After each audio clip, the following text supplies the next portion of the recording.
Assalamualaikum warahmatullahi wabarakatuh.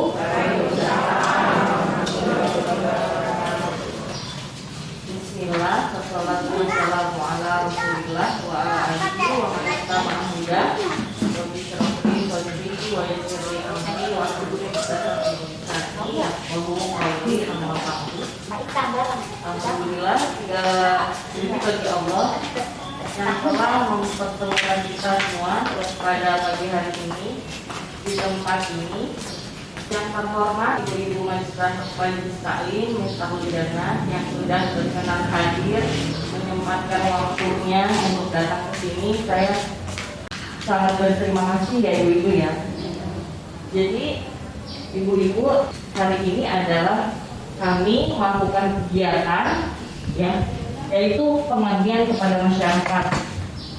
Temanya sosialisasi dan edukasi hadis-hadis tentang pandemi bagi masyarakat Kabupaten Karawang.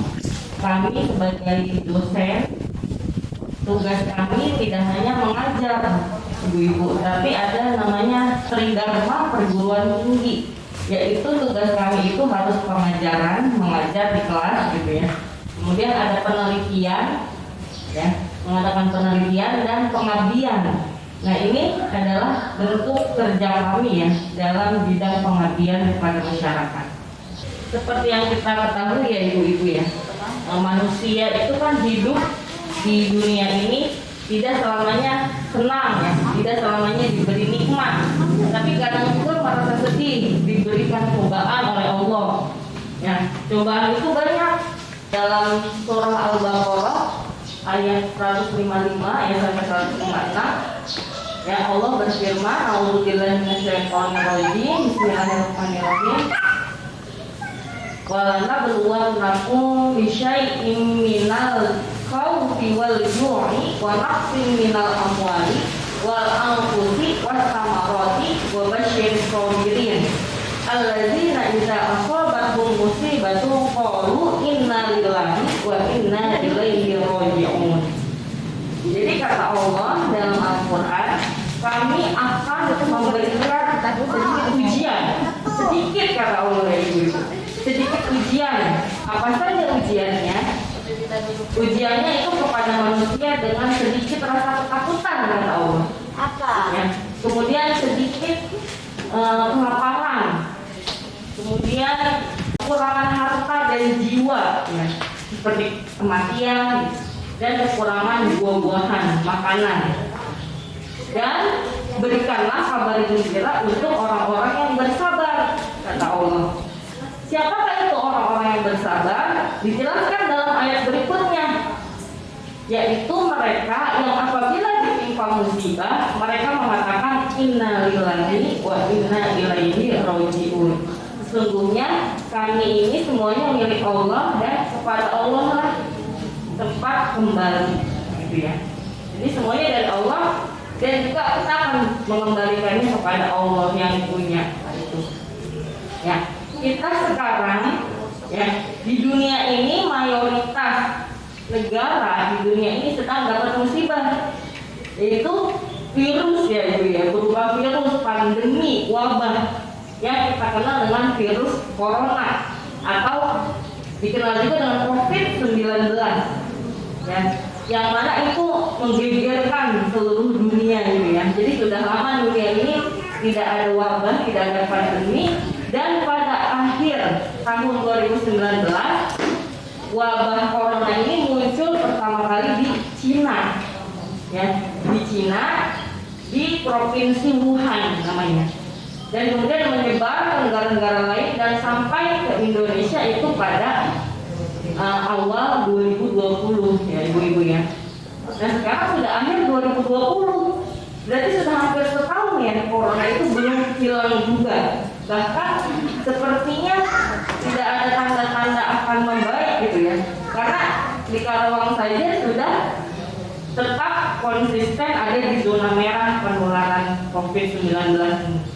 Nah, karena berangkat dari situ saya sebagai akademisi melihat bahwasanya perlu ya masyarakat ini diberikan wawasan informasi tentang pandemi ya dari sisi hadis, dari sisi agama.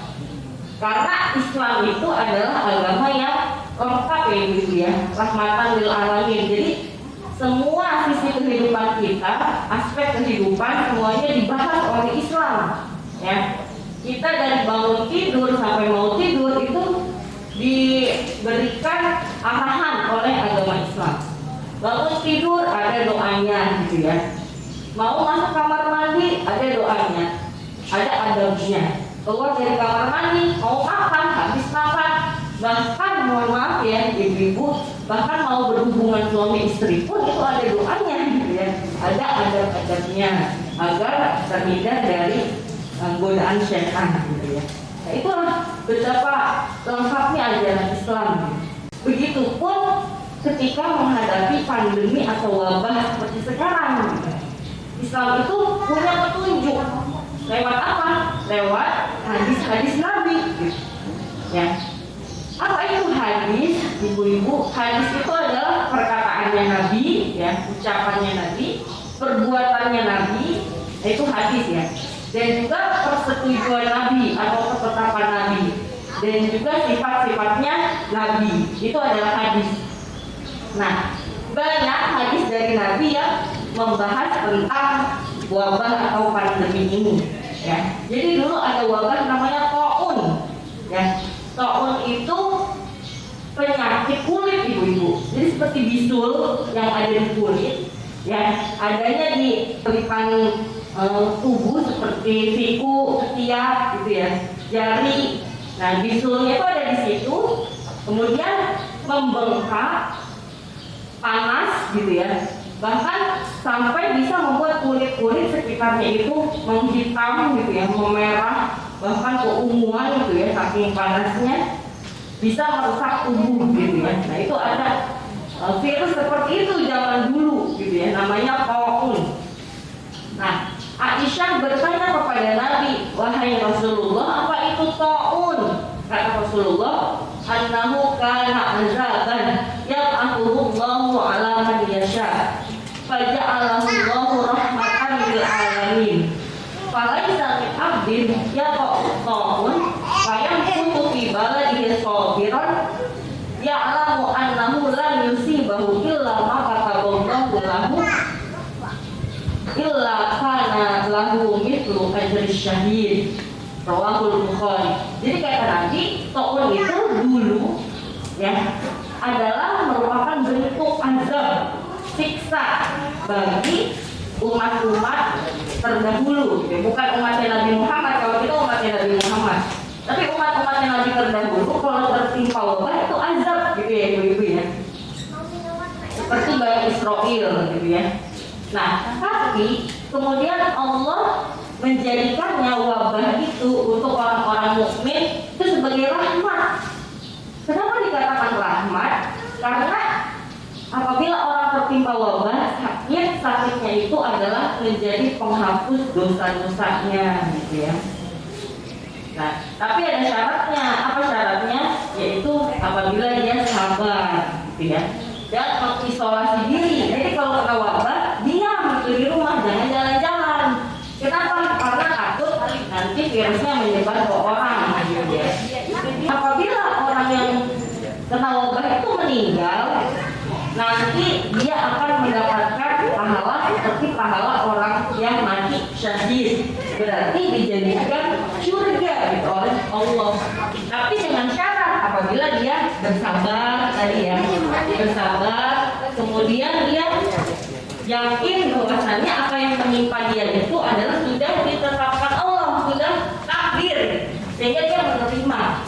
Dan juga syaratnya dia harus mengisolasi diri, dia di rumah atau di rumah sakit gitu ya, diisolasi. Jangan jalan-jalan, pergi-pergi. Nah itu yang dimaksud dengan hadis tersebut ya. Jadi kita sebagai umat Nabi Muhammad patutnya merasa bersyukur ya ibu ya, karena Allah sangat baik kepada umat Nabi Muhammad. Kalau dulu wabah itu azab, bentuk azab, tapi bagi orang-orang mukmin dari umat Nabi Muhammad, wabah justru jadi rahmat ya, jadi penghapus dosa. Dan bahkan orang yang meninggal karena wabah diberikan pahala berupa surga seperti orang yang mati syahid, gitu ya. Nah, berikutnya ada macam-macam syahid, gitu ya. Syahid itu ada banyak. Kata Rasulullah bertanya kepada para sahabatnya, bagaimana pendapat kamu tentang orang-orang yang mati syahid? Kemudian kata sahabat-sahabatnya itu menjawab, mereka yang meninggal karena perang di jalan Allah, karena membela agama Allah, itu mati syahid, kata sahabat. Kemudian kata Rasul, kalau begitu yang mati syahid dari umatku sedikit, kata Rasul. Kemudian kata sahabatnya, lalu siapa mereka ya Rasulullah? Siapa orang yang digolongkan mati syahid? Kata Rasulullah, orang yang meninggal karena perang di jalan Allah, dia syahid. Kemudian orang yang meninggal di jalan Allah bukan karena perang, dia juga syahid. Kemudian orang yang terkena wabah, meninggal karena terkena wabah, dia juga syahid. Kemudian orang yang sakit perut meninggalnya, itu juga disebut syahid. Dan orang yang meninggal mati tenggelam, dia juga syahid. Jadi banyak yang macam-macam syahid.